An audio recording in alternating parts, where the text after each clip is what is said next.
This conference will now be recorded.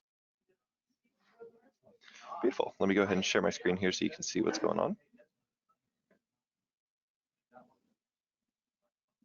And here we go. All right, so like I said, this one is on an iPad, but it would work the same on everything else. First thing you have to do is download the app itself.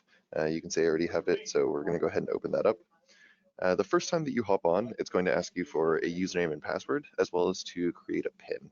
I've already created the PIN on here, so since this is not the first time on here, I'm going to go ahead and just select my profile, enter my PIN, and it's going to bring up the account that I'm linked to. So the one that I'm on right now is a demo account, but you would have obviously your own information in here. Now for filling out a form on mobile, first we have to figure out what the asset is. The same as if we were doing it on the web or on desktop, we have to select the asset that we want to fill the form for and then do it. Forms were not specifically made for, but mobile works best with forms. The two of them were kind of kept in mind when creating each other. So forms work very well on mobile, and it's a seamless process. I'd say it's easier than doing it on web or on desktop, which is why we always recommend doing it on mobile whenever possible. So down at the bottom, or I guess more in the middle of the screen, you'll see a button that says Assets with a picture of a cube.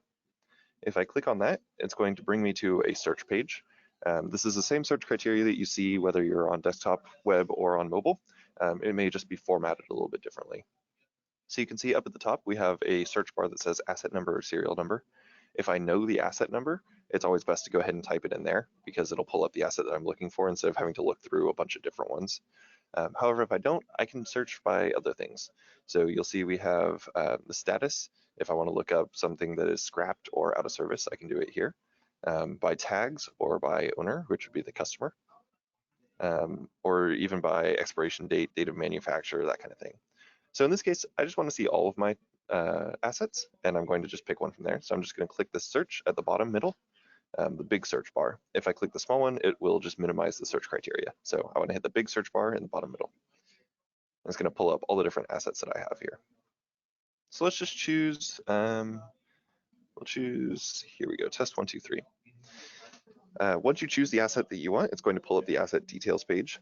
So this shows all the different information about the asset. If I have a stock image, it'll show up where it says image right here. See if that shows up. Yep. And then I can scroll down and see the other information here. So we have the asset number, we have a description, tags, the owner and location of it. And if I want the attributes up at this top bar, it slides back and forth, and I can click attributes, and it'll pull up the attributes that I have for this. Let's go back over to details here. So once we've verified that this is the right one, we go through and we see, yes, this has the attributes that I want, or yes, this is the image of the correct one, whatever it is, we verify it's right. Up in the top, you'll see 3 different buttons. One says save, one says fill form, and one says reorder. Since we're going to be filling out a form for this on mobile, obviously we're going to hit fill form. And it's going to pull up a list of all the different forms that we can fill for it. Now you can see on this one, it doesn't have any forms. And the reason on that is in order to fill out a form on mobile, it has to have a schedule. So this is something that's normally done beforehand that you would put in the asset template. So anytime you create an asset, it has the appropriate forms there. However, if it doesn't have one, that's okay. We can add it right here. So I'm going to back out of this just by clicking on anywhere that's not this white box. And then on the sliding blue bar, we're going to go from right to left until we get to schedules. And here I can add a schedule. So even though this one didn't have it in the first place, I can add one on here so I'm still able to do it. So I can click either of these add schedule buttons. And then on the right hand side, there's a button right under the date there that says lookup. So let's go ahead and click lookup. And this is where I choose which form I want to add as a schedule. So let's say I want to do a UT testing / visual. And you can see now under the form / workflow, it says UT testing / visual. If I want a specific schedule for this, if I know it's going to be every year or every 6 months or whatever it is, I can go ahead and put that in here. Or if I don't actually want a schedule, I want it to show up, but I don't want it to say that this is every year, every 6 months. Say if it's a repair form, I don't know how often it's going to need actual repairs. So I can just delete that one right there and delete the warning period. And now you see there's no actual schedule for it. It exists, but there's no frequency. So this is done. Up in the top left, I want to go ahead and save this. It says everything passed successfully. Awesome. And now I can fill form again. So I'm going to bring us back to the details page just so we can kind of look at it from the beginning here. And then up at the top, I can click on fill form again. And you'll notice this time it presents us with one choice, and that's because we have one thing added as a schedule. So this one choice that we have is the UT testing / visual. And in the right-hand corner, it shows when the start date was, which was today because that's when we added it. So let's go ahead and click on UT testing / visual. And it's going to bring us to the details page. So this is where I'm going to put in an order number or a customer PO number if I have one. At TestLink, we always recommend putting in either an order number or a customer PO number. We usually recommend order number. And the reason is that makes it a lot easier for you to filter. So when you want to run reports on specific ones or something like that, it is a lot easier if you have an order number that lets you group those assets, or rather group those forms together. So in this case, for my order number, I'm just going to put in today's date, 13/20/20. I don't need a customer PO number on this, and the completed date and performed by are going to automatically update once I finish this form. So up at the top, we have this blue bar and it slides as well. So let's click on wall thickness, and you'll see it brings us to the only one on here. So let's say the wall thickness on this one, on this particular piece of pipe is 0.598, and that'll work. If we wanted to take a picture of it, we could hit the camera button here. So I could say, all right, let me take a picture. It's going to say, is it okay if TestLink uses the camera? We say sure. And let's take a picture, just like that. In the bottom left, we can use photo, and then we can close. And now you'll see instead of where it originally said camera, it now says image. And that means that afterwards you'll be able to view that image that was taken on here. So if the customer is looking, they can understand why something passed or failed, or kind of understand your comments a little bit better. Or in this case, just for example purposes. Now up at that blue bar, let's go ahead and slide it from right to left again. And you'll see we now have wall thickness and visual. So let's click on visual. This is just filling out the next section of this particular form. Obviously, on for your business, you would have a different form that would have fields that are more relevant to whatever your business is. So for now, let's go ahead and pass the rust, pass the dents, and pass wear and tear. This would be another spot where I could press camera and take a picture if I saw any problems with anything, or I can click on the notes button and add in extra notes if there's something that catches my attention. So for rust, let's add a note that just says light rust, but nothing too bad. And then we'll click done. Perfect. Up at that blue bar, let's go ahead and check the next section. Next one is attachments. So each form is automatically going to have attachments and other as an option on here. You don't have to put those in if you don't want to. For instance, this particular one, we don't have any attachments that we need to put in. So we're done. Whoops, we're done with this one. We already have our order number. We went through the entire form. Everything's good to go on this. So up in the top left-hand corner, I can hit either pass or fail. Now I do not want to hit save. Save would be if I were in the middle of doing this form and I had to go do something else. If I press save, it'll mark it as in progress, and I can come back and finish it later. But if I'm finished with this now, I want to either hit pass or fail in the top left. So this one, it looks like everything passed on here. Let's go ahead and click the pass button. It's going to ask, are you sure you want to pass this form? And we do. You'll notice this little green slider back and forth changes what it's passing. So it defaults to pass form and fields, which means it's going to mark every field as pass, regardless of what I put in there, and pass the form. This is great if I want to save some time. If I know everything's going to pass, I can just pass form and fields, and it'll do the work for me. However, if I have some things that maybe it failed specific parts, but that doesn't fail the form. For instance, if it failed the rust because there was a little bit of rust, but overall it's still okay, I'd want to mark it as pass form only. And that way it'll still show that it failed in the rust, but it'll pass the entire form. So let's do that for this one. I'll go ahead and click pass. It's going to say form passed successfully.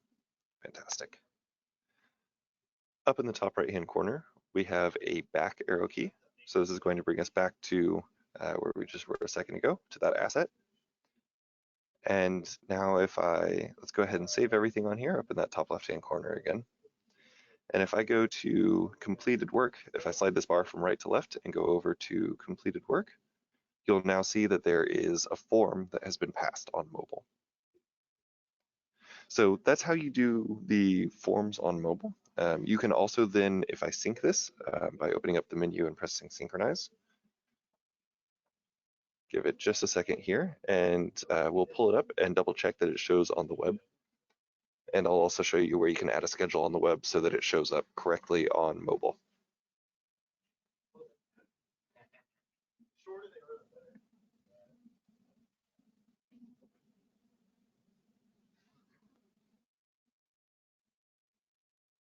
There we go. All right, so we can go ahead and open up TeslaLink now. Let me hop into a different account.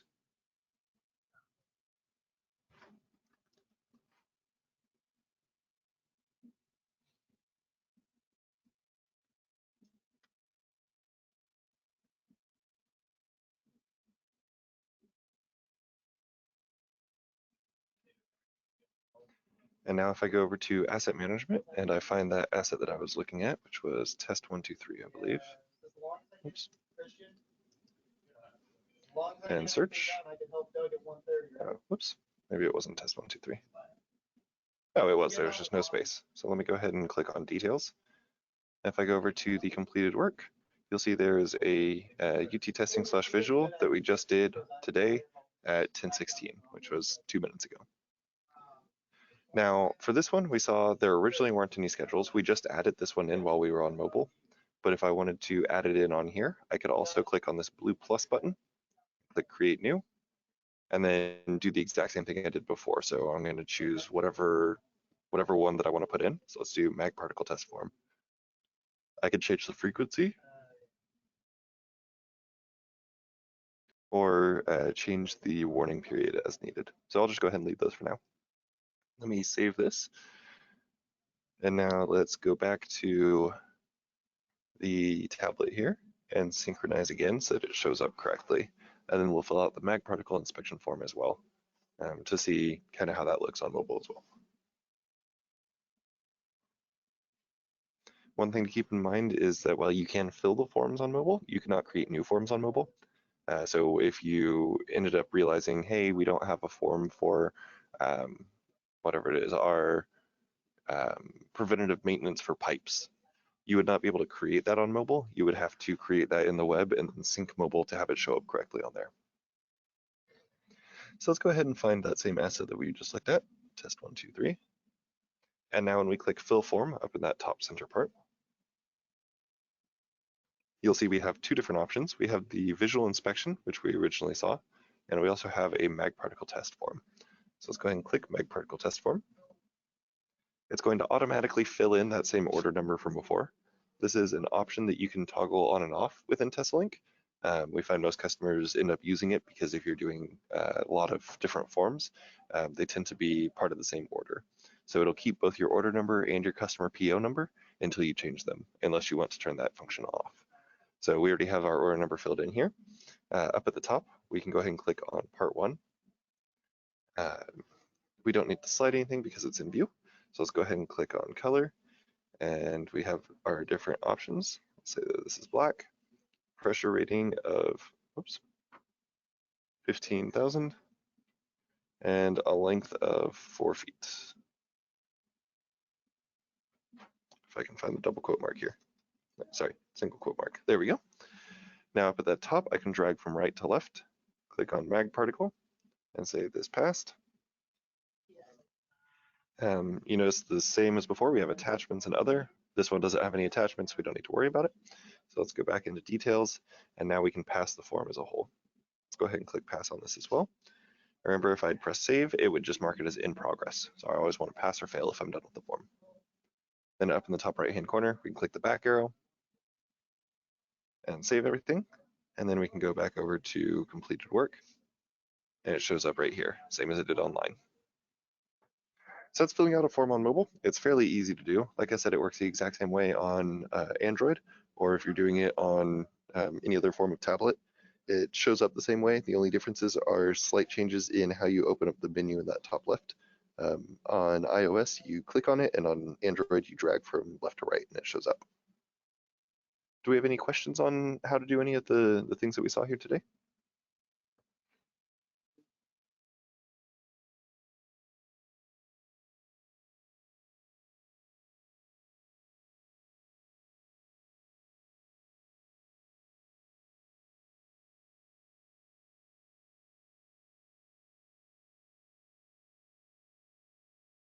Alrighty then. Like I said, this was being recorded, so I'll go ahead and put it up on YouTube so that everybody is able to review. If they have any questions, obviously feel free to send myself an email, paul.lambert@teslalink.com, or give me a call, 832-664-7704, and we can go back over anything that you have questions on or set up an individualized session for us to go through the different problems.